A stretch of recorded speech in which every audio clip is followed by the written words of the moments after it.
दोस्तों नमस्कार। Target with Ravi में आप सभी का स्वागत है। आप सभी जानते हैं हम उत्तर प्रदेश लोकसेवा आयोग की प्रारंभिक परीक्षा 2024 समीक्षा अधिकारी व सहायक समीक्षा अधिकारी की पुनः परीक्षा जो री एग्ज़ाम होना दिसंबर माह में, उसके लिए आज एक नया आयोग की ओर से अधिसूचना जारी हुई है, एक विज्ञप्ति जारी हुई है, जिसमें बताया गया है कि समीक्षा अधिकारी का जो प्रश्न पत्र है, पहले क्या होता था कि सामान्य अध्ययन का अलग पेपर होता था और हिंदी का अलग। अब हिंदी और सामान्य अध्ययन का जो प्रश्न पत्र है वो एक साथ ही आयोजित होगा। कल हमने भारतीय इतिहास के जो सैंधव सभ्यता एवं संस्कृति संबंधित अध्याय है, उससे संबंधित जो प्रश्न आयोग द्वारा पूछे गए हैं उन पर चर्चा किया था। इससे पूर्व हम पाषाण काल कर चुके हैं। तो भारतीय इतिहास का टॉपिक वाइज हम एक एक चैप्टर का अध्ययन करते जाएंगे जो सिलेबस के अकॉर्डिंग होगा। इसका जो वीडियो है वो सुबह 8 बजे हम जो है प्रोवाइड करा देंगे, जबकि शाम के समय हम भारतीय संविधान एवं राज्य व्यवस्था जो परीक्षा वाणी का जो सामान्य अध्ययन विशेषांक की बुक है उसके लिए हम एक चैप्टर हम उसमें कर चुके हैं, भारत का संवैधानिक विकास। दूसरा चैप्टर उसके लिए जो भी टॉपिक वाइज हम जो चर्चा करेंगे व्याख्यात्मक प्रश्नों की, उसके लिए हम शाम को 8 बजे प्रतिदिन जो है वीडियो उपलब्ध करा देंगे। आज चर्चा करते हैं। आज हमारा इतिहास में, प्राचीन भारत के इतिहास में तीसरा अध्याय है वैदिक काल। तो सामान्यतः जो वैदिक काल है, वैदिक काल को कि जो भारत में ऋग्वैदिक जो सभ्यता का उद्भव है, जो वैदिक सभ्यता का उद्भव है वो सिंधु सभ्यता के बाद हुआ। इसका जो टाइम पीरियड है, आर्यों के द्वारा जिस सभ्यता का विकास हुआ उसे वैदिक सभ्यता, ऋग्वैदिक सभ्यता कहा गया है। इसका जो कालखंड है वो 1500 BC से लेकर के 600 BC तक माना गया। BC मतलब बिफोर क्राइस्ट, यानी जो ईसा पूर्व 1500 ईसा पूर्व से 600 ईसा पूर्व का जो कालखंड है वो वैदिक काल का है। अब इसमें कालखंड को भी दो भागों में, एक ऋग्वैदिक काल, एक उत्तर वैदिक काल। तो 1500 से 1000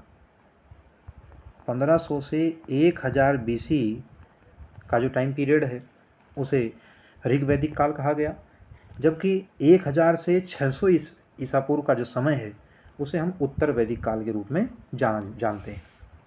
आइए चर्चा करते हैं जो विभिन्न आयोग द्वारा प्रश्न पूछे गए हैं उनकी विस्तृत व्याख्या करते हैं।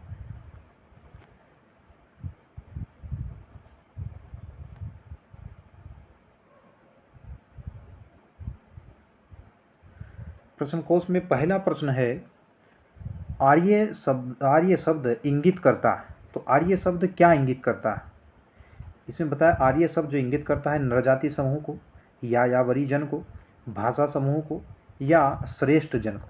तो इसमें श्रेष्ठ वंश को या श्रेष्ठ व्यक्ति को या फिर उत्तम व्यक्ति को, उत्तम व्यक्ति भी इसका अर्थ है, उत्तम व्यक्ति को आर्य शब्द कहा जाता है। तो ऑप्शन इसमें डी राइट हो जाएगा। आज इसकी व्याख्या देखते हैं।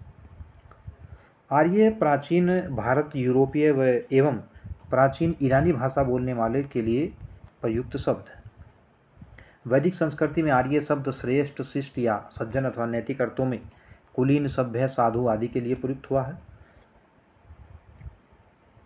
अगला क्वेश्चन देखते हैं। और जो आर्य जो है शब्द संस्कृत भाषा का शब्द है जिसका अर्थ है श्रेष्ठ या कुली। ये कई बार प्रश्न पूछा गया। अगला क्वेश्चन देखते हैं। क्वेश्चन नंबर 2 है, क्लासिकीय संस्कृति में आर्य शब्द का अर्थ क्या है? इसमें उत्तम व्यक्ति आपका सही प्रश्न हो जाएगा, ऑप्शन डी। क्लासिकीय संस्कृति में आर्य शब्द का अर्थ है एक उत्तम व्यक्ति, व्याख्या दिया है। वैदिक साहित्य में कहीं भी आर्य का एक जाति या विशेष भाषा भाषी के लिए उल्लेख नहीं हुआ। तो यहाँ से कथन कारण में संबंधित प्रश्न पूछ लेता है। अगला क्वेश्चन है, सबसे पुराना वेद कौन सा है? तो सबसे पुराना जो वेद है वो है ऋग्वेद। ऋग्वेद सबसे पुराना वेद है जिसमें 10 मंडल हैं, 1028 जो हैं आपके सूक्त हैं, और इसका जो दूसरे से जो 7वां मंडल है, 2 से 7 जो मंडल है वो इसके प्राचीन मंडल हैं, जबकि 1, 8, 9, और 10 इसके जो है नवीनतम मंडल है। और 10वें मंडल में जो है पुरुष सूक्त की चर्चा की गई है, और पुरुष सूक्त में जिसमें वर्ण व्यवस्था का उल्लेख। तो इसमें चारों वेदों में सबसे प्राचीन वेद ऋग्वेद। अगला क्वेश्चन है त्रयी नाम है। तो त्रयी जो है 3 वेदों को कहा गया है, जिनमें त्रयी में अथर्ववेद को छोड़ करके अन्य जो है तीनों वेद यानी ऋग्वेद, यजुर्वेद और सामवेद को वेद त्रयी या त्रयी कहा गया। अगला क्वेश्चन है किस वैदिक ग्रंथ में वर्ण शब्द का सर्वप्रथम नामोल्लेख मिलता है, यानी किस ग्रंथ में वर्ण शब्द का। तो इसमें आपका ऑप्शन ए सही हो जाएगा। ऋग्वेद के 10वें मंडल में पुरुष सूक्त में जो है वर्ण शब्द का उल्लेख किया गया। वर्ण शब्द का उल्लेख ऋग्वेद में मिलता है, और ऋग्वेद में वर्ण शब्द रंग के अर्थ में या कहीं कहीं व्यवसाय के चयन में भी उपयुक्त किया गया है। 10वें मंडल में पुरुष सूक्त में ये सर्वप्रथम शूद्र शब्द मिलता है। तो शूद्र शब्द जो सर्वप्रथम मिलता है वो ऋग्वेद के 10वें मंडल में। अगला क्वेश्चन है वर्ण व्यवस्था से संबंधित पुरुष सूक्त मूलतः पाया जाता है। तो पुरुष सूक्त आप सभी जानते हैं, ऑप्शन सी हो जाएगा, ऋग्वेद में मिलता है। अगला क्वेश्चन है प्रश्न नंबर 7, सुमेलित करना है। एक तरफ आपका वेद है, दूसरी तरफ उनसे संबंधित विषय हैं। तो अथर्ववेद आपका ए का औषधि संबंधित हो जाएगा। ऋग्वेद इसमें ईश्वर संबंधी महिमा, स्रोत प्रार्थनाओं का उल्लेख किया गया है, जबकि यजुर्वेद में बलिदान विधि का, कर्मकांड विधि का उल्लेख है। सामवेद जो है संगीत से संबंधित है। ऑप्शन आपका इसमें ए सही हो जाएगा। Option A is right answer. अगला क्वेश्चन है क्वेश्चन नंबर 8 है, सूची फर्स्ट को सूची सेकंड से मिलान करना है, ऐसा ही क्वेश्चन है। इसमें दिया है ऋग्वेद। तो ऋग्वेद में स्रोत एवं प्रार्थनाएं हैं, परमात्मा की स्तुति, उनके स्रोत एवं प्रार्थनाओं का उल्लेख है। यजुर्वेद में जो है आपका स्रोत एवं कर्मकांड का उल्लेख है, जबकि सामवेद में संगीतमय स्रोत है। अथर्ववेद में तंत्र मंत्र, वशीकरण, जादू टोना का उल्लेख। तो इसमें आपका ऑप्शन ए सही हो जाएगा। सुमेलित करने के प्रश्न आते हैं, उनसे संबंधित जो भी प्रश्न है उनका विस्तृत व्याख्या करने की आवश्यकता है, और कॉपी पेन के बिना आप इसे वीडियो को ना दें, क्योंकि कॉपी पेन से फिर आपको जो है कन्फ्यूजन होगा एग्जाम में। जब एग्जाम हॉल में बैठोगे जाकर, तो कॉपी जो चीज़ समझ में नहीं आ रही है उसे लिखना बहुत ज़रूरी है, उसके अपना शॉर्ट नोट्स तैयार करना चाहिए। प्रश्न नंबर 9 है, निम्नलिखित 4 वेदों में से किस एक वेद में जादुई माया और वशीकरण का वर्णन है। तो ऑप्शन सी राइट हो जाएगा। अथर्ववेद में जो है जादुई माया का और वशीकरण आदि का वर्णन। और इसी वेद में सभा एवं समिति को, किसे, सभा एवं समिति को प्रजापति की पुत्री की संज्ञा दी गई। किसकी पुत्री, प्रजापति की जो है पुत्री की संज्ञा दी गई। और समिति और जो सभा शब्द है इनका ऋग्वेद में कितनी बार उल्लेख हुआ है। तो इसमें जो समिति शब्द है उसका ऋग्वेद में 9 बार उल्लेख हुआ है, जबकि सभा का 8 बार उल्लेख हुआ है। इससे संबंधित भी आगे क्वेश्चन आ सकता है। अगला क्वेश्चन है, ऋग्वेद में कितनी रचनाएं हैं। तो 1028 रचनाएं हैं, 10 मंडल हैं। ऋग्वेद है स्रोतों का संकलन, कथाओं का संकलन, शब्दों का संकलन या फिर युद्ध का ग्रंथ। तो इसमें स्रोतों का संकलन हो जाएगा, स्रोत इसमें संकलित है। अगला क्वेश्चन 12 है, एक तरफ वेद हैं, दूसरे तरफ उनके ब्राह्मण ग्रंथ हैं। तो इनके ब्राह्मण ग्रंथ यहाँ से भी प्रश्न पूछा जाता है। तो ऋग्वेद का जो ब्राह्मण ग्रंथ हो जाएगा वो ऐतरेय हो जाएगा, जबकि अथर्ववेद, गोपद ब्राह्मण ये अथर्ववेद का है। जबकि जो आपका बी ऑप्शन है यानी सामवेद, तो सामवेद का जो ब्राह्मण ग्रंथ है वो पंचविश है, तो बी का 4 हो जाएगा। और यजुर्वेद का जो है शतपथ ब्राह्मण जो है ब्राह्मण ग्रंथ, तो शतपथ ब्राह्मण अथर्ववेद का ब्राह्मण ग्रंथ है। तो ऑप्शन इसमें सी सही हो जाएगा। अगला प्रश्न है, निम्नलिखित में से कौन सा ब्राह्मण ग्रंथ ऋग्वेद से संबंधित। तो अभी चर्चा किया है कि जो ऐतरेय ब्राह्मण, ऐतरेय और कौशितकी जो ब्राह्मण है वो आपका ऋग्वेद से संबंधित है, जबकि पंचविश और जैमिनीय ब्राह्मण ये आपके सामवेद संबंधित है। शतपथ यजुर्वेद से, जबकि गोपथ अथर्ववेद से। गोपथ ब्राह्मण संबंधित अगला क्वेश्चन है तो अथर्ववेद से हो जाएगा। अगला क्वेश्चन है, ऋग्वेद का कौन सा मंडल पूर्णतः सोम को समर्पित है। तो इसमें 9वां मंडल जो है सोम को समर्पित। ऋग्वेद में कुल 10 मंडल हैं और इसके 9वें मंडल के सभी 114 सूक्त सोम को समर्पित है। और इस जो मंडल है इसकी रचना जो है ऋषि पौमान अंगिरा के द्वारा की गई थी। 9वें मंडल की जो रचना है वो पौमार अंगिरस के द्वारा की गई थी। इसे कश्यप अंगिरस भी जो है कहा गया। अगला प्रश्न है ऋग्वेद संहिता का 9वां मंडल पूर्णतः किसको समर्पित? तो जो 9वां मंडल है वो सोम और इस पेय पर नामांकित देवता। Option D. यज्ञ संबंधी विधि विधानों का पता चलता है, तो यज्ञ संबंधी जो विधि विधान है उसका संबंध यजुर्वेद से चलता है। यजुर्वेद एकमात्र ऐसा वेद है जिसे गद्य एवं पद्य दोनों में लिखा गया है। इसे शुक्ल यजुर्वेद और कृष्ण यजुर्वेद कहा जाता है। अगला क्वेश्चन है निम्नलिखित में से किसका संकलन ऋग्वेद पर आधारित है? तो जो सामवेद है वो ऋग्वेद पर आधारित है। सामवेद में कुल 1810 छंद है, जिनमें से 75 को छोड़कर शेष सभी ऋग्वेद में उपलब्ध। तो केवल 75 ही ऐसे छंद हैं जो ऋग्वेद में नहीं है, अन्यथा सभी ऋग्वेद में है। क्वेश्चन नंबर 19 है भारत के किस स्थल की खुदाई से लौह धातु के प्रचलन के प्राचीनतम प्रमाण मिले? तो लौह धातु के जो प्रचलन के प्रमाण है अतरंजी खेड़ा से मिले हैं। इसमें ऑप्शन जो है इसके साथ ही अन्य भी स्थल हैं, अहिछत्र है, अतरंजी खेड़ा है, मथुरा, रोपड़, श्रावस्ती इत्यादि है। इनसे लौह युगीन सभ्यता के संस्कृति के अवशेष मिले। तो जो सिंधु सभ्यता थी वो तो कांस्य युगीन सभ्यता थी, उसमें लौह धातु की जो है खोज नहीं हो पाई है। लेकिन जो ऋग्वैदिक काल है तो ऋग्वैदिक काल के भी अंतिम चरण और उत्तर वैदिक काल के प्रारंभिक चरण में जो है लौह धातु के खोज की गई, उसके उपकरण जो है मिले। उपनिषद, अगला क्वेश्चन है उपनिषद पुस्तकें किस पर हैं? तो उपनिषद दर्शन पर आधारित प्रश्न है जो पुस्तकें हैं। उपनिषद इन्हें वेदांत भी कहा जाता है। किन्हें वेदांत कहा जाता है? उपनिषदों को। उपनिषदों का विषय क्या है? तो दर्शन है।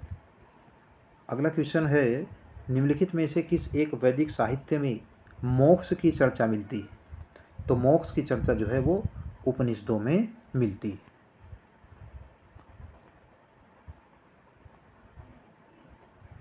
वेदों में जो है सामान्यतः मोक्ष शब्द का प्रयोग नहीं हुआ, लेकिन उपनिषदों में पहली बार जो मोक्ष शब्द की चर्चा है वो उपनिषदों में मिलती है। और ये जो उपनिषद है वो सवितास्वर उपनिषद है। कौन सा? सवितास्वर उपनिषद। इंपॉर्टेंट है, नोट करेंगे। अगला क्वेश्चन है अध्यात्म ज्ञान के विषय में नचिकेता और यम का संवाद किस उपनिषद में प्राप्त होता है? तो कठोपनिषद में यम और नचिकेता का जो संवाद है सिर्फ जो है जुड़ा हुआ इसमें प्राप्त होता है। और इसमें जो संवाद किया गया था वो नचिकेता और यमराज के मध्य जो संवाद था उसमें प्रश्न था कि मृत्यु के बाद जीवन के ज्ञान का वर्णन क्या? मृत्यु के बाद का जो जीवन है उस पर चर्चा की गई थी। मृत्यु के बाद जीवन, कई बार विषय पूछ लेते हैं कि विषय क्या था, तो मृत्यु के बाद जीवन। ये कठोपनिषद, ऑप्शन सी राइट हो जाएगा। अगला क्वेश्चन, जबकि कठोपनिषद, इसमें एक और पॉइंट है, कठोपनिषद कृष्ण यजुर्वेद का उपनिषद है। जो कृष्ण यजुर्वेद है उसका उपनिषद है। नचिकेता आख्यान का उल्लेख किस उपनिषद में है? तो कठोपनिषद, ऑप्शन सी सही हो जाएगा। अगला क्वेश्चन है उपनिषद काल के राजा अश्वपति शासक कहाँ के थे? तो ये कैकई के शासक थे। जिसमें अगले जो अन्य जो प्रश्न पूछा जा सकता, तो विदेह के राजा जनक थे। जनक कहाँ के राजा? तो विदेह के। पांचाल के जो राजा थे परवाहन जाबली थे। कैकई के राजा अश्वपति और काशी के राजा अजातशत्रु थे। तो ये जो ऑप्शन जो प्रश्न आया है, नहीं ये जरूरी नहीं कि यही क्वेश्चन आए, इससे संबंधित जो अन्य तथ्य हैं कि जो आपका काशी के राजा अजातशत्रु, इससे संबंधित प्रश्न है, इसलिए ध्यान देना। अगला क्वेश्चन है निम्नलिखित में से वैदिक साहित्य का क्रम कौन सा है? तो वैदिक साहित्य में पहले वैदिक संहिताएं आई, फिर ब्राह्मण ग्रंथ आए, फिर आरण्यक आए और फिर उपनिषद आए। उपनिषदों को जो वेदांत भी कहा जाता है, ऊपर हमने चर्चा किया है। और आरण्यक जो है जो जंगलों में बैठ कर के जो ग्रंथ लिखे गए हैं तो वह जो है आरण्यक है। और गुरु के समीप बैठ कर के जो ग्रंथों की जिस ज्ञान की रचना हुई है उसे हम उपनिषद कहते हैं। अगला प्रश्न है आरंभिक वैदिक साहित्य में सर्वाधिक वर्णित नदी कौन सी है? तो आरंभिक जो वैदिक साहित्य है यानी ऋग्वैदिक काल में सिंधु नदी सर्वाधिक वर्णित है। सिंधु नदी का ऋग्वैदिक काल में महत्व था, इस कारण इसका सर्वाधिक उल्लेख हुआ है। आर्थिक दृष्टि से सिंधु नदी जो है के कारण इसे हिरण्यनी कहा गया, प्रमुख नदी थी। जबकि जो पवित्र नदी है वो सरस्वती को कहा गया, सरस्वती को कहा गया। तो सर्वाधिक बार जो जो सर्वाधिक बार जिस नदी का उल्लेख है वो सिंधु नदी, लेकिन पवित्र जो नदी है वो सरस्वती नदी है। सुतुत्री नदी जो है सतलज नदी का नाम है। जबकि गंगा नदी का उल्लेख ऋग्वेद में केवल एक बार किया गया है, तो ऑप्शन इसमें ए सही हो जाएगा। अगला क्वेश्चन है, वैदिक नदी अस्कनी की पहचान निम्नांकित नदियों में से किस एक के साथ की गई है? तो अस्कनी जो नदी है उसकी पहचान जो है चिनाब नदी से की गई, चिनाब नदी से इसकी पहचान की गई। ऑप्शन सी इसमें राइट हो जाएगा। अगला क्वेश्चन है, ऋग्वेद में निम्नांकित किन नदियों का उल्लेख अफगानिस्तान के साथ आर्यों के संबंध का सूचक है? तो कुभा और क्रमो जो नदियां हैं, ऋग्वेद में उल्लेखित कुभा, काबुल और जो क्रमो, कुर्रम, गोमल, गोमती जो है गोमल एवं सुवालु व सवात जो नदियां हैं वो अफगानिस्तान में बहती थी। ये इन नदियों से उल्लेख मिलता है, स्पष्ट होता है कि आर्यों का आगमन अफगानिस्तान के साथ जो इनके साथ जुड़ा हुआ गहरा संबंध था, यानी आर्यों का जो अफगानिस्तान के साथ एक गहरा संबंध। वैदिक नदी कुभा का स्थान कहाँ निर्धारित होना चाहिए? तो अफगानिस्तान में अभी पढ़ा है, कुभा यानी काबुल।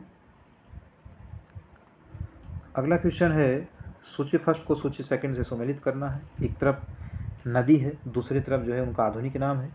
तो कुभा जो नदी है, तो अभी हमने पीछे पढ़ा है, तो कुभा जो है आपका काबुल जो है हो जाएगा। पुरुषनी जो है वो रावी नदी हो जाएगा। सदानीरा ये गंडक नदी हो जाएगा, जबकि सूतुत्री सतलज नदी हो जाएगी। तो इसके आधार पर हम जो है ऑप्शन इसमें बी सही हो जाएगा। निम्नलिखित में से कौन सी प्रथा चतुष्टय वेदोत्तर काल में प्रचलित हुई? तो वेदोत्तर काल में जो है ब्रह्मचर्य है, गृहस्थाश्रम एवं वानप्रस्थाश्रम तथा संन्यास आश्रम का उल्लेख किया गया है, यहाँ प्रचलित हुआ है। आश्रम व्यवस्था का प्रचलन वेदोत्तर काल में हुआ। आश्रम शब्द की उत्पत्ति श्रम धातु से हुई। अगला क्वेश्चन है, धर्म तथा अर्थ भारत की प्राचीन वैदिक सभ्यता के एक केंद्रीय विचार को चित्रित करते हैं। इस संदर्भ में निम्नलिखित कथनों पर विचार कीजिए। तो आप सोच रहे होंगे कथन कारण ये आईएएस के प्रश्न हैं, लेकिन अब यूपीपीसीएस भी जो है इस तरह के जो कंसेप्चुअल प्रश्न है उन पर ज़्यादा फोकस कर रहा है, इसलिए जो बड़े प्रश्न हैं उनसे डरना नहीं है, उन्हें सोल्व करने की ज़्यादा प्रैक्टिस, जितनी प्रैक्टिस होगी उतना ही अच्छा हो। पहला ऑप्शन है, धर्म व्यक्ति के दायित्वों एवं स्वयं तथा दूसरों के प्रति व्यक्तिगत कर्तव्यों की संकल्पना था। दूसरा ऑप्शन है, ऋत मूलभूत नैतिक विधान था जो सृष्टि और उसमें अंतर्निहित सारे तत्वों के क्रियाकलाप को संचालित करता था। तो ऑप्शन इसमें सी सही हो जाएगा। वरुण देवता को वैदिक सभ्यता में नैतिक व्यवस्था का प्रधान माना जाता है। जो वरुण देवता है उन्हें वैदिक सभ्यता में नैतिक व्यवस्था का प्रधान माना गया, इन्हें ऋतस गोपा भी कहा गया। अगला क्वेश्चन है, भारतीय संस्कृति के अंतर्गत ऋत का अर्थ है, ऋत का अर्थ है यहाँ प्राकृतिक नियम से लिया गया है। ऋग्वेद में हमें धर्म के अतिरिक्त दूसरा शब्द मिलता है, धर्म के अलावा इसमें रथ मिला है और यहाँ इसे प्राकृतिक नियम से इसका उल्लेख है। ऋत के द्वारा ही विश्व में सुव्यवस्था एवं प्रतिष्ठा स्थापित होती है। अगला प्रश्न है, निम्नलिखित वैदिक देवताओं में किसे उनका पुरोहित माना जाता है? तो बृहस्पति जी को वैदिक देवताओं का पुरोहित माना जाता है, ऑप्शन बी। अगला क्वेश्चन, निम्नलिखित में से कौन सी ब्रह्मवादिनी थी जिसने कुछ वेद मंत्रों की रचना की? तो लोपामुद्रा इसमें ऑप्शन सही हो जाएगा। हालांकि इनके अलावा भी अनेक स्त्रियाँ थी जिनमें अपाला, घोषा, विश्वारा, लोपामुद्रा, जबकि लोपामुद्रा जी अगस्त ऋषि की पत्नी थी। तो अगस्त ऋषि की पत्नी जो है लोपामुद्रा थी, ऑप्शन ए राइट आंसर। अगला क्वेश्चन, ऋग वैदिक काल में निष्क शब्द का प्रयोग एक आभूषण के लिए होता था, किंतु परवर्ती काल में इसका उपयोग एक इस अर्थ में हुआ। तो परवर्ती काल में एक सिक्के के रूप में इसका प्रयोग होने लगा। वैदिक काल में सोने के हार को निष्क कहा जाता था, लेकिन अब अगले समय में जो है इसने सिक्कों के व्यवहार के मार्ग को प्रशस्त कर दिया। अगला क्वेश्चन है, ऋग वैदिक काल में निष्क किस अंग का आभूषण था? तो आभूषण जो है ये गले का आभूषण था। अगला क्वेश्चन, प्राचीन काल में निशाका से जाने जाते, तो निशाका प्राचीन काल में, प्राचीन भारत में स्वर्ण आभूषण थे। बौद्ध जातक में 3 प्रकार के स्वर्ण सिक्कों का उल्लेख मिलता है। इनमें निशाका, सुवर्ण और मशाका 3 प्रकार के सिक्के थे। यहाँ पूछ लेता कि निशाका किस किस मूल्य की मुद्रा थी, तो उच्च मूल्य की मुद्रा निशाका और निम्न मूल्य की मुद्रा मशाका होती है। तो ऑप्शन ए इसमें सही है। अगला क्वेश्चन है, बोगज कोई महत्वपूर्ण है क्योंकि, इसमें ऑप्शन बी हो जाएगा। यहाँ से प्राप्त अभिलेखों में वैदिक देवताओं एवं देवियों का नामोल्लेख मिलता है। एशिया माइनर स्थित बोगज कोई से 14वीं शताब्दी ईसा पूर्व के अभिलेख में ऋग्वैदिक काल के देवताओं इंद्र, वरुण, मित्र तथा नासत्य का उल्लेख मिलता है, जो इस बात का प्रमाण है कि आर्य जो है वो ईरान से होकर के भारत आए। क्वेश्चन नंबर 41 है, निम्नलिखित अभिलेखों में से कौन सा ईरान से भारत में आर्यों के आने की सूचना देता है, तो बोगज कोई जो है ये प्रमाण देता है कि यहाँ से अनेक देवताओं का उल्लेख मिला। अगला क्वेश्चन नंबर 42, 14वीं शताब्दी ईसा पूर्व का एक अभिलेख जिसमें वैदिक देवताओं का वर्णन है प्राप्त हुआ है, तो बोगज कोई से हुआ है। निम्नलिखित में से किसने आर्यों के आदिदेश के बारे में लिखा, तो बाल गंगाधर तिलक के द्वारा लिखा गया है। ये महान क्रांतिकारी हैं जिन्होंने राष्ट्रीय आंदोलन में बड़ा योगदान दिया। इनके द्वारा आर्यों के आदिदेश के बारे में लिखा। इन्होंने कहा कि आर्य जो उत्तरी ध्रुव से आए, यानी उत्तरी ध्रुव उनका मूल देश। अगला क्वेश्चन है, जिस ग्रंथ में पुरुष मेघ का उल्लेख हुआ है तो वह है शतपथ ब्राह्मण। और शतपथ ब्राह्मण किस वेद का ब्राह्मण है, अभी चर्चा किया था, बताइए। तो इसमें आपका यजुर्वेद का ब्राह्मण ग्रंथ। अगला क्वेश्चन है, शतपथ ब्राह्मण में उल्लिखित राजा विदेह माधव से संबंधित ऋषि थे, तो ऋषि गौतम रहुगुण थे।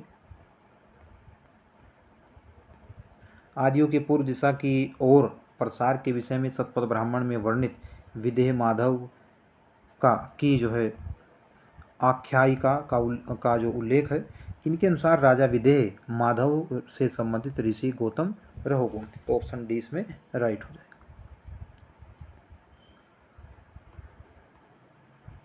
अगला क्वेश्चन है, उत्तर वैदिक काल में निम्नलिखित में से किनको आर्य संस्कृति का धुर समझा जाता था, तो मगध, अंग और मगध को आर्य संस्कृति का धुर समझा जाता, क्योंकि ये लोग जो है प्राकृत भाषा बोलते थे और आर्य संस्कृति के प्रभाव से बाहर, एक तरह से विरोधी आप इन्हें कह सकते हैं। इनके प्रति जो है तिरस्कार जो है पूर्ण भाव प्रकट किए गए, क्योंकि यहाँ तथा यहाँ के लोगों के जबर ग्रसित होने की भावना भी व्यक्त की गई। अथर्ववेद में मगध और अंग दोनों को दूरस्थ प्रदेश कहा गया। तो अंग और मगध को जो है उत्तर वैदिक काल में आर्य संस्कृति का धुर माना गया, क्योंकि आर्य संस्कृति के प्रभाव से बाहर थे। गोत्र शब्द का प्रयोग सर्वप्रथम किस वेद में हुआ, तो ऋग्वेद में हुआ। गोत्र शब्द का सर्वप्रथम उल्लेख ऋग्वेद में हुआ। यहाँ गोत्र शब्द से जो तात्पर्य है वो जहाँ समूचे कुल का गोधन पाला जाता है, लेकिन उत्तर वैदिक काल में इस शब्द का अर्थ परिवर्तित हुआ, जहाँ एक ही व्यक्ति से जो उत्पन्न जो लोग हैं, एक ही व्यक्ति से जो उत्पन्न लोग हैं, उन्हें जो है गोत्र में शामिल किया गया।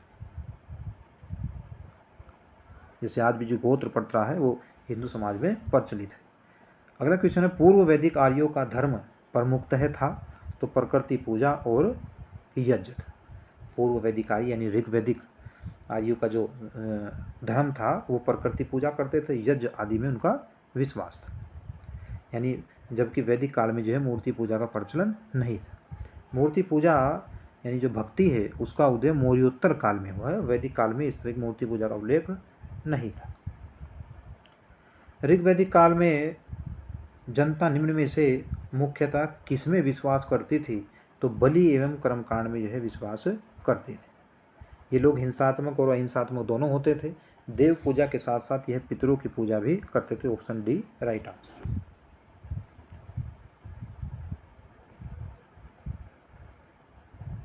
अगला क्वेश्चन है, प्रसिद्ध 10 राजाओं का युद्ध किस नदी के तट पर लड़ा गया, तो कृष्णी यानी जो वर्तमान जो रावी नदी है उस पर जो है 10 राजाओं का युद्ध लड़ा गया, जिसमें भरतों के राजा सुदास की जो है विजय हुई थी। अगला क्वेश्चन, ऋग्वेद में उल्लेखित प्रसिद्ध 10 राजाओं का युद्ध किस नदी के किनारे लड़ा गया? तो पुरुषनी यानी रावी नदी के तट पर। अगला क्वेश्चन, निम्न में से किस नदी को ऋग्वेद में मातेतमा, देवीतमा, नदीतमा संबोधित किया गया है? तो सरस्वती नदी को सबसे पवित्रतम नदी माना गया है, सबसे अच्छी माँ, सबसे अच्छी देवी एवं सबसे अच्छी नदी है। जबकि सर्वाधिक बार उल्लेखित नदी आपकी सिंधु नदी है। यमुना का उल्लेख 3 बार हुआ है, गंगा का उल्लेख 1 बार हुआ है। ठीक है। अगला क्वेश्चन, उस जनजाति का नाम बतलाइए जो ऋग्वैदिक आर्यों के पंचजन से संबंधित नहीं। तो यदु है, पुरु है, तुर्वसु है, जबकि कीकट इसमें ऑप्शन नहीं, तो ऑप्शन डी इसमें राइट हो जाएगा। अन्य जो जातियां हैं इसके साथ ही यदु, दुहु, पुरु, अनु, तुर्वसु शामिल है, कीकट इसमें शामिल नहीं। प्राचीन काल में आर्यों के जीविकोपार्जन का मुख्य साधन क्या था? तो प्राचीन काल में आर्यों के जीविकोपार्जन का जो मुख्य साधन था वो शिकार था। क्योंकि प्रारंभ में आर्य खानाबदोश व शिकारी थे और जीवन जो है इनका अस्थायी था और इनके जीवन में कृषि का महत्व जो है नगण्य था।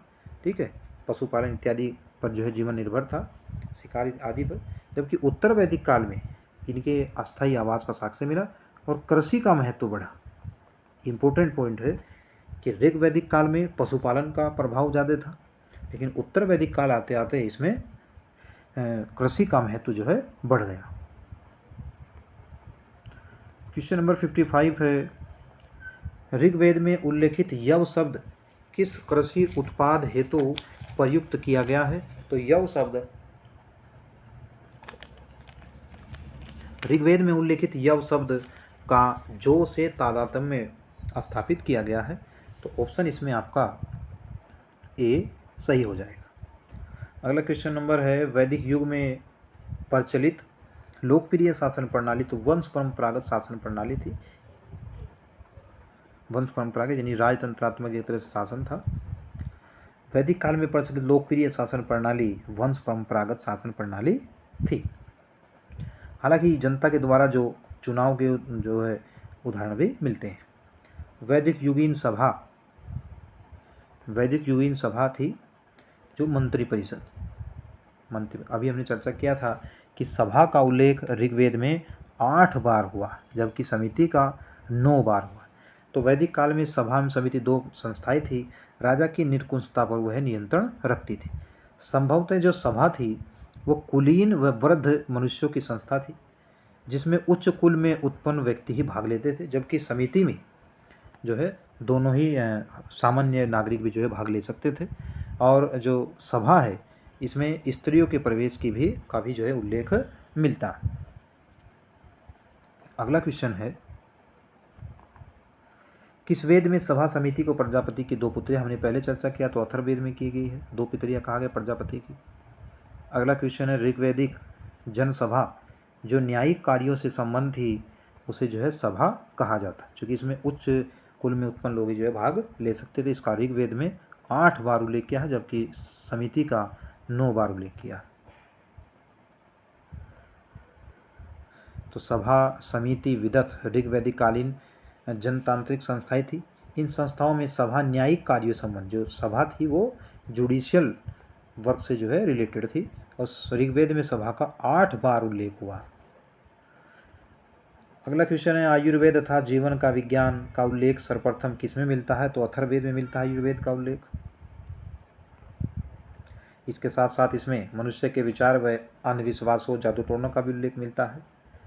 ऋग्वैदिक धर्म था बहुदेववादी धर्म था। ऋग्वेद में हमें बहुदेववाद के जो है दर्शन होते हैं। इनमें 2 स्थान यानी आकाश के देवता, अंतरिक्ष के देवता और पृथ्वी के देवता। सर्वाधिक ऋग्वैदिक सूक्त किसे समर्पित?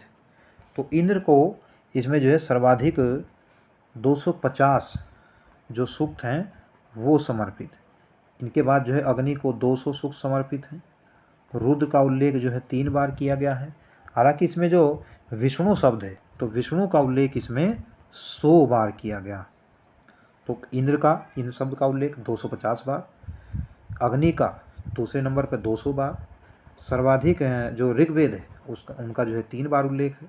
विष्णु शब्द का उल्लेख 100 बार किया गया है। अगर इसमें पिता शब्द का उल्लेख देखें, पिता, तो पिता शब्द का जो उल्लेख है वो इसमें 335 बार किया गया, जबकि माता का अगर उल्लेख देखा जाए तो वह 234 बार माता का उल्लेख इसमें किया गया। इसके साथ अगर एक बार में देखें तो वैश्य, शूद्र, गंगा, राजा एवं पृथ्वी, इन सब का एक एक बार उल्लेख किया गया है।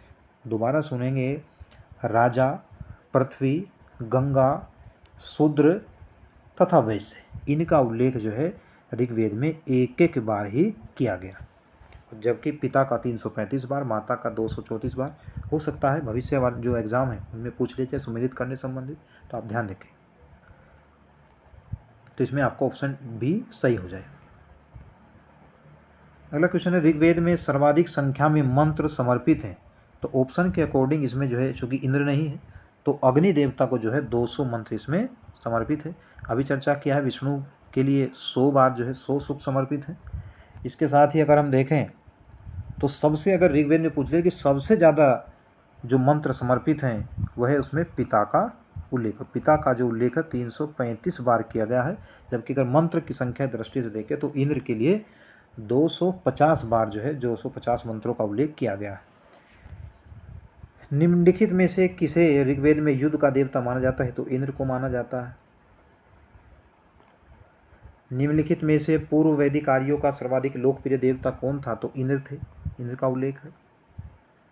रुद्र का 3 ही बार उल्लेख हुआ है ऋग्वेद में। अगला क्वेश्चन है, वैदिक देवमंडल में निम्न में से कौन देवता युद्ध का देवता माना जाता है, तो अग्नि का उल्लेख, हमने इस पर चर्चा किया है।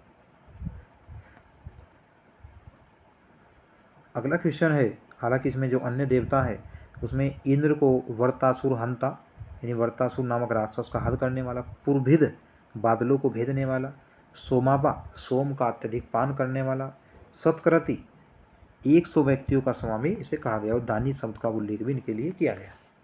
अगला क्वेश्चन है, 800 से 600 ईसा पूर्व का काल किस युग से संबंधित है, तो ब्राह्मण युग से संबंधित है। 800 से 600 ईसा पूर्व का समय। हालांकि ये जो समय है ये प्राय 7वीं या 6वीं शताब्दी से लेकर 3री शताब्दी ईसा पूर्व तक समय सूत्र का काल भी कहा जाता है। गायत्री मंत्र किस पुस्तक में मिलता है, तो ऋग्वेद में मिलता है। ऋग्वेद के 3रे मंडल की रचना जिनके द्वारा विश्वामित्र द्वारा जो की गई थी उसमें गायत्री मंत्र का उल्लेख मिलता है। ये भगवान सविता यानी सूर्य देव को समर्पित है, ये 3रे मंडल में। अगला क्वेश्चन है, गायत्री मंत्र के नाम से प्रसिद्ध सर्वप्रथम जो मंत्र है वो किस ग्रंथ में मिलता है, तो ऋग्वेद में मिलता है 3रे मंडल में। गायत्री मंत्र की रचना किसके द्वारा की गई, तो ऋषि विश्वामित्र के द्वारा की गई।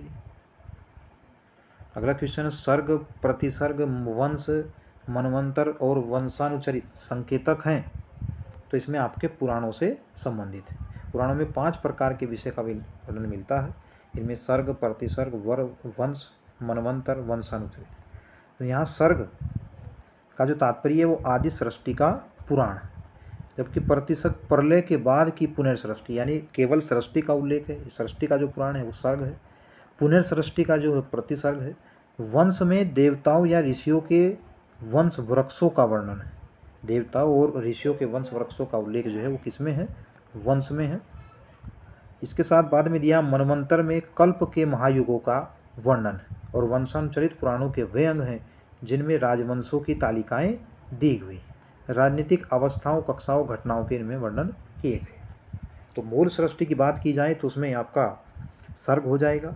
पुनर्सृष्टि की बात करें, प्रलय के बाद जो पुनर्सृष्टि की रचना हुई उसमें प्रतिसर्ग का उल्लेख। अगला क्वेश्चन देखते हैं,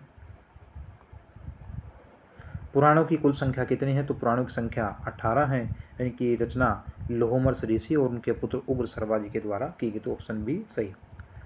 अगला क्वेश्चन है, श्रीमद् भगवद गीता मौलिक रूप से किस भाषा में, तो संस्कृत भाषा में लिखी गई है। संस्कृत जो है इसकी मौलिक भाषा, और ये प्राचीन धार्मिक ग्रंथ महाभारत का एक भाग। अगला क्वेश्चन, महाभारत मूलतः किस रूप में जानी जाती है, तो महाभारत को जय संहिता भी कहा जाता है। इसमें महाभारत के प्रारंभिक रचना काल में 8,800 श्लोक थे इसे जय संहिता के नाम से जाना जाता है। जबकि महाभारत का जो दूसरा संस्करण है भारत भारत था, जिसमें श्लोकों की संख्या 24,000 है। यह वर्तमान महाभारत में 1,00,000 श्लोक प्राप्त हैं। वर्तमान में 1,00,000 श्लोक जो है प्राप्त हैं। यह इसका अंतिम संस्करण है, जिसे सतसहस्त्री संहिता भी या महाभारत भी कहा गया। अगला क्वेश्चन है, हिंदू पौराणिक कथा के अनुसार समुद्र मंथन हेतु किस सर्प ने रस्सी के रूप में स्वयं को प्रस्तुत किया? तो इसमें आपका जो ऑप्शन है वो बी सही हो जाएगा, वासुकी। समुद्र मंथन हेतु मथानी के रूप में मंदरांचल पर्वत व रस्सी के रूप में सर्पों के राजा वासुकी का प्रयोग किया गया। ये समुद्र मंथन के समय की घटना। अगला क्वेश्चन है, किस काल में अछूत की अवधारणा स्पष्ट रूप से उद्धृत हुई? तो जो है धर्मशास्त्र के समय अछूत की जो अवधारणा है वो निकल कर सामने आई। धर्मशास्त्रों के समय सूत्र काल में 4 वर्णों ब्राह्मण, क्षत्रिय, वैश्य एवं शूद्र के अतिरिक्त समाज में अनेक जातियाँ, इनमें अम्बस्ट, उग्र, निषाद, वैदेहक, रत्कार आदि का आविर्भाव अनुलोम विलोम विवाह के फलस्वरूप हो गया। पाणिनि ने 2 प्रकार के शूद्रों का भी उल्लेख किया, इनमें निर्वसित, अनिर्वसित। तो शूद्र भी 2 प्रकार के किस्म बताए, किसके द्वारा बताए गए? पाणिनि के द्वारा। इनमें निर्वसित व अनिर्वसित। इनमें जो निर्वसित थे वही जो है अस्पृश्य माने जाते हैं। Option D right. अगला क्वेश्चन, सत्यमेव जयते किस उपनिषद से लिया गया है?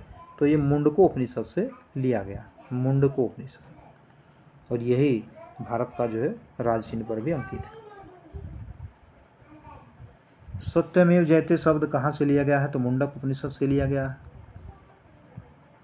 अगला क्वेश्चन है, भारतीय प्रतीक पर उत्कीर्ण सत्यमेव, यही मुंडको उपनिषद है। Option C. अगला क्वेश्चन है, तमसो माँ ज्योतिर्गमय कथन है मूलतः ये उपनिषदों का कथन है और बृहदारण्यक उपनिषद से ये लिया गया है, जिसका अर्थ है अंधकार से प्रकाश की ओर। अगला क्वेश्चन है, किस उपनिषद का शाब्दिक अर्थ सफ़ेद घोड़ा है? तो इसमें सवितास्वर उपनिषद का, सवितास्वर उपनिषद का अर्थ जो है सफ़ेद घोड़ा, सवितास्वर उपनिषद। अगला क्वेश्चन है, सत्यकाम जाबाल की कथा जो अनमाही माँ होने के लांछन को चुनौती देती है, इसमें ऑप्शन आपका छांदोग्य उपनिषद हो जाएगा। सत्यकाम जाबाल महर्षि गौतम के शिष्य थे, जिनकी माता का नाम जाबाली था। तो छंदोग्य उपनिषद में इसमें उल्लेख। इस चैप्टर के जितने भी प्रश्न हैं हम उन्हें कंप्लीट कर रहे हैं। ऋग्वेद की मूल लिपि थी, तो ऋग्वेद की जो मूल लिपि है वो ब्राह्मी लिपि है और ऋग्वेद ब्राह्मी लिपि में लिखा गया है। इसके जो पुरोहित है उसे होता कहा जाता है। अगला क्वेश्चन है, वैदिक कर्मकांड में होता का संबंध है? तो ऋग्वेद से संबंध है।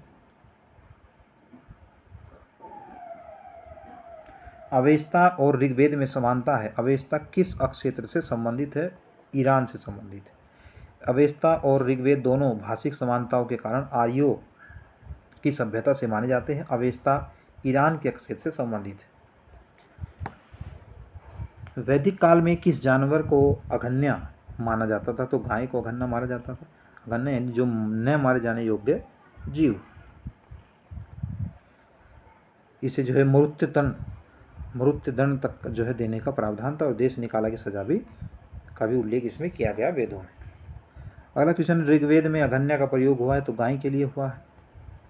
अभी हाल ही में जो है आज ही उत्तर प्रदेश सरकार के द्वारा गौ सेवा आयोग का भी गठन किया गया है, जबकि महाराष्ट्र राज्य में गाय के लिए राज्य माता का जो है प्रावधान किया गया।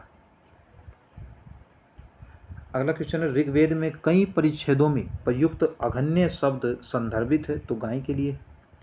अगला क्वेश्चन, ऋग्वैदिक काल के प्रारंभ में निम्न में से किसे महत्वपूर्ण मूल्यवान संपत्ति समझा जाता? तो गाय को समझा जाता। तो ऑप्शन बी इसमें सही हो जाएगा कि ऋग्वैदिक काल के प्रारंभ में गाय को महत्वपूर्ण संपत्ति समझा जाता था और यह विनिमय का माध्यम होती थी। कुछ जो ऋग्वेद के कुछ सूक्तों में गाय को देवता के रूप में भी संकल्पित किया गया। अगला क्वेश्चन है, ऋग्वैदिक कालीन आर्यों और सिंधु घाटी के लोगों की संस्कृति के अंतर के संबंध में निम्नलिखित कथनों में से कौन से कथन सही हैं? तो ये आपका पहला ऑप्शन है, ऋग्वैदिक कालीन आर्य कवच और शिरस्त्राण यानी हेलमेट का उपयोग करते थे, जबकि सिंधु घाटी सभ्यता के लोगों में इस प्रकार का जो उपयोग है उसका साक्ष्य नहीं मिला। अगला क्वेश्चन है, ऋग्वैदिक कालीन आर्यों को स्वर्ण, चांदी और ताम्र का ज्ञान था, जबकि सिंधु घाटी के लोगों को ताम्र और लोहे का ज्ञान था। तो सिंधु घाटी के लोगों को ताम्र का ज्ञान तो नहीं था, गलत हो जाएगा। अगला ऑप्शन है, ऋग्वैदिक कालीन आर्यों ने घोड़े को पालतू बना लिया, जबकि इस बात का कोई साक्ष्य नहीं है कि सिंधु घाटी के लोग इस पशु को जानते थे। तो इसमें आपका ऑप्शन हो जाएगा केवल ए सही हो जाएगा, केवल ऑप्शन ए सही हो जाएगा, क्योंकि ऋग्वैदिक काल में जो है लोहे के साक्ष्य मिले। इसकी व्याख्या देखेंगे, ऋग्वैदिक काल में कवच का उल्लेख है तथा संभवतः ऋग्वैदिक कालीन आर्य लोहे व स्वर्ण से निर्मित कवच या हेलमेट का उपयोग करते, जबकि सिंधु सभ्यता में इनके उपयोग का कोई साक्ष्य नहीं। हालांकि सिंधु सभ्यता के अनेक स्थलों से युद्ध संबंधी उपकरण जो मिले हैं वो अत्यंत साधारण कोटि के हैं। आगे इसमें कहा है, ऋग्वैदिक कालीन आर्यों को स्वर्ण, चांदी और तांबे का भी ज्ञान था, यानी सोने, चांदी और तांबे का ज्ञान था। सिंधु सभ्यता के जो लोग थे उन्हें केवल तांबे और कांसे का ही ज्ञान था। लोहे का प्रचलन उत्तर भारत में 1000 से 600 ईसा पूर्व के मध्य हुआ है, यानी ये जो समय है, अब हमने बताया था कि जो वैदिक काल है वो 1500 से 600 ईस्वी के मध्य का टाइम पीरियड है। अब इसमें 1500 से 1000 के मध्य ऋग्वैदिक काल है, और यहाँ जो लोहे का उल्लेख मिला उत्तर भारत में, क्योंकि यहीं जो है वैदिक सभ्यता का अधिकांश जो है विस्तार था, तो इस समय यहाँ पर लोहे के साक्ष्य जो है मिले। तो उत्तर वैदिक काल के आरंभ और ऋग्वैदिक काल के अंत में लोहे के साक्ष्य मिले। अगला बता रहा है कि ऋग्वैदिक कालीन आर्यों ने घोड़े को पालतू बनाया था, जिसकी सहायता वे युद्ध में विजय प्राप्त करते थे। हालांकि सिंधु सभ्यता के विभिन्न स्तरों से भी घोड़े के साक्ष्य प्राप्त हुए, यथा मोहनजोदड़ो से जो आपके मिट्टी की बनी लोहे की आकृति इत्यादि वर्णन मिला है। तो इसमें ऑप्शन आपका केवल ए सही हो जाएगा। अगला क्वेश्चन है, प्राचीन भारतीय समाज के प्रसंग में निम्नलिखित शब्दों में से कौन सा शब्द शेष 3 के वर्ग का नहीं है? कुल है, वंश है, गोत्र है, कोश। तो कोश इसमें सही हो जाएगा। यह प्राचीन भारतीय प्रसंग शेष जो है उनका मतलब जो भिन्न वर्ग का है। तो प्राचीन भारतीय समाज के संदर्भ में कुल, वंश, गोत्र परिवार से संबंधित, जबकि कोश परिवार से संबंधित ना होकर ये भंडारण से संबंधित है। Option C right answer. अगला क्वेश्चन है, संस्कारों की कुल संख्या कितनी है? तो संस्कारों की जो कुल संख्या है वो 16 है, 16 संस्कार। संस्कार का शाब्दिक अर्थ होता है परिष्कार, शुद्धता या फिर पवित्रता। गौतम धर्मसूत्र में इनकी संख्या 48 मिलती है। इंपॉर्टेंट है, गौतम धर्मसूत्र में इनकी संख्या 16 नहीं बल्कि 48 है। मनु ने गर्भाधान से मृत्यु पर्यंत 13 संस्कारों का उल्लेख किया। तो मनु के अनुसार अगर देखें तो गर्भाधान से लेकर के मृत्यु तक 13 संस्कार है।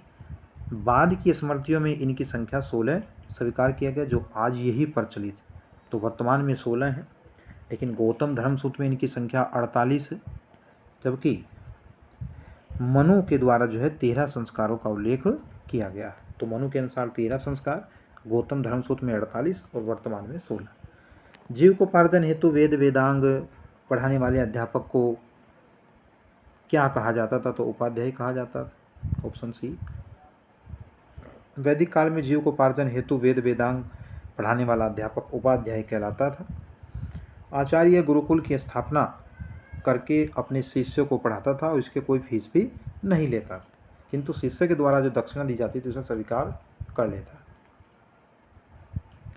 आइए चर्चा करते हैं जो ऋग्वैदिक काल से संबंधित जो प्रमुख नदियाँ, तो नदियों के जो प्राचीन नाम है और जो उनके आधुनिक नाम है, इनसे संबंधित कई बार सुमिलित जो है करने को प्रश्न पूछ लिया जाता है। ऊपर हमने ऐसे प्रश्न देखे भी हैं। तो जो अस्कनी नदी वर्तमान में चेनाब कहलाती है, विपाशा नदी को व्यास कहा जाता है, पुरुषनी नदी को जो है रावी नदी जो कहा जाता है वर्तमान में, वितस्ता नदी यह झेलम का प्राचीन नाम है, कुभा का हमने चर्चा किया तो काबुल, क्रुमु का जो है कुर्रम, गोमती नदी को गोमल कहा गया है, सुवास्तु को स्वात नदी वर्तमान में स्वात नदी, सदानीरा जो है गंडक नदी है, जबकि सुतुद्री सतलज नदी को कहा गया। तो ये आप ध्यान रखें, कई बार सुमिलित जो है प्रश्न से पूछा जाए। दरसद्वती का उल्लेख भी घग्गर नदी के रूप में किया गया। तो ये आप ध्यान रखेंगे, नदी पुराना ऋग्वैदिक कालीन नाम और वर्तमान नाम। अब जो ऋग्वेद में मंडल है उनकी रचना किन किन जो है ऋषियों द्वारा की गई, उनसे संबंधित भी एक टेबल देखते हैं। ऋग्वेद के मंडल और उनके रचयिता हैं। जो पहला मंडल है ऋग्वेद का वो दीर्घतमा और मधु छंदा के द्वारा लिखित है। दूसरा मंडल गरत समद के द्वारा लिखित है, गरत समद। जबकि तीसरा जो मंडल है वो विश्वामित्र, जिसमें जो है आपका भगवान सूर्य को समर्पित गायत्री मंत्र का उल्लेख, तीसरे मंडल जो है ऋषि विश्वामित्र द्वारा रचित है। चतुर्थ मंडल है ये वामदेव के द्वारा रचित है, चतुर्थ मंडल वामदेव के द्वारा। पंचम मंडल ऋषि अत्रि के द्वारा लिखित है, जबकि छठा मंडल ऋषि भारद्वाज के द्वारा लिखित है, भारद्वाज के द्वारा जो है छठा मंडल ऋषि लिखित है। सातवां मंडल ऋषि वशिष्ठ द्वारा रचित है, जबकि आठवां मंडल कण्व और अंगिरस ऋषि के द्वारा जो है आंगिरस ऋषि के द्वारा रचित है। नौवें मंडल की चर्चा करते हैं तो आंगिरस और काश्यप ऋषि के द्वारा रचित है। और अंतिम और जो 10वां मंडल है इसकी रचना ऋत, इंद्राणी, शची एवं श्रद्धा इत्यादि जो ऋषि हैं उनके द्वारा की गई थी।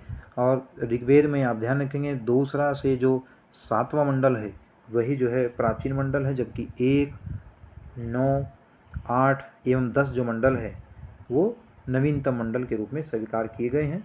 10वें मंडल में जो है पुरुष सूक्त की रचना की गई है, जिसमें शूद्र शब्द का उल्लेख। तो ये आपका जो वैदिक काल से संबंधित जो प्रश्न पत्र था ये हमने हल किया है। घटना चक्र जो सामान्य अध्ययन की बुक है, इससे संबंधित जो भी अन्य विषय आएंगे आगे भी हम टॉपिक वाइज जो है इन प्रश्नों को हल करेंगे।